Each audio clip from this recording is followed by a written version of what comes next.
America has made some at best questionable choices, and our tarnished history includes the good, bad, and ugly.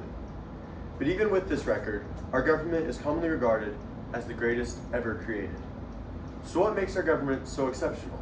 What are the ideals, goals, and history surrounding the creation of our unique political process? Once America had won the war for freedom, they realized they needed to improve their government. During the war, they functioned under the Articles of the Confederation, which essentially limited the government's power to declaring wars and making treaties. This was not enough for the new nation, which needed to collect taxes, keep peace, protect its citizens, and ensure justice. The obvious solution was to appoint a man like George Washington, a man renowned for his ideal qualities. But the solution was not this simple. Many, including George Washington himself, realized the dangers of a monarch. So, instead of appointing a king, the greatest minds in America gathered together in May of 1787 at a grand convention to ratify the Articles of the Confederation. The attendees included Benjamin Franklin, James Madison, Alexander Hamilton, George Washington, and many more. They shut the doors and discussed the American government for 3 months, considering issues like slavery, the military, taxes, and international trade, and many more. What resulted was nothing less than treason, implementing an entirely new government in place of the one that had assembled them. The main reason for this new government was to solve one overarching problem: the regulation and distribution of power.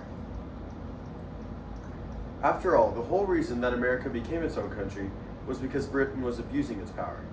Regulating power did not just mean a small government, although that was certainly part of it.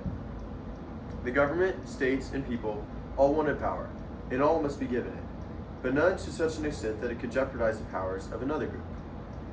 This is the basic problem the Constitution was trying to solve: to create a government with enough power to run a country, but create it in such a way that it was as close to fair and incorruptible as possible. Put simply, they created a government of laws, not men.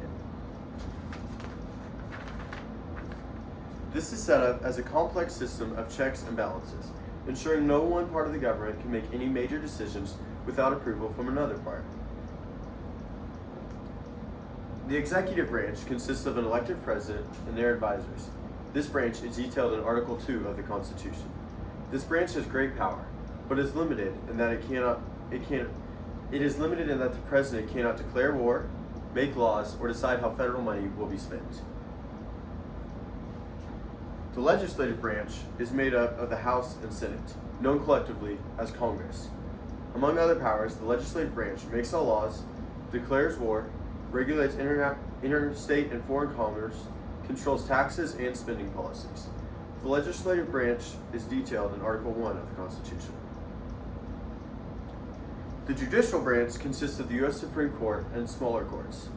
According to the Constitution, the judicial power of the United States shall be vested in one Supreme Court and in such inferior courts as Congress may from time to time ordain and establish. This branch is responsible for implementing and executing laws. The judicial branch cannot write laws, but they can ensure that laws are followed. This unique three-branch government keeps the power balanced, but is still effective at fulfilling the roles and responsibilities of government.